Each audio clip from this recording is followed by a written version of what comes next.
سابق وزیر اعلیٰ پنجاب عثمان بزدار سے 2 گاڑیاں واپس لینے کے لیے خط پولیس کی جانب سے ارسال کیا گیا ہے۔ مزید جان لیں گے ہمارے نمائندے سرفراز خان ہمارے ساتھ موجود ہیں۔ سرفراز، کہیے گا اس خط میں کیا کہا گیا ہے؟ عزیر، یہ خط جو ہے وہ ایک ادارے کی جانب سے لکھا گیا۔ ذرائع کے مطابق بتایا گیا ہے کہ سابق وزیر اعلیٰ پنجاب عثمان بزدار کو 2 گاڑیاں جو ہیں وہ دی گئی تھی۔ دونوں گاڑیاں خفیہ اداروں کی جانب سے دے رکھی تھی۔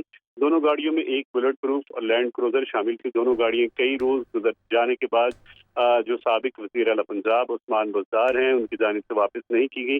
پولیس نے دونوں گاڑیاں واپس لینے کے لیے خط لکھا تھا، لیکن ابھی تک تاحال جو ہے وہ بتایا گیا ہے ذرائع کے مطابق کہ دونوں گاڑیاں واپس نہیں آئیں۔ پولیس کی طرف سے دونوں گاڑیاں فوری واپس کرنے کی درخواست کی گئی ہے۔ دونوں گاڑیاں چیف منسٹر آفس کو وزیر اعلیٰ کے پروٹوکول کے لیے دی گئی تھیں۔ شکریہ سرفراز خان۔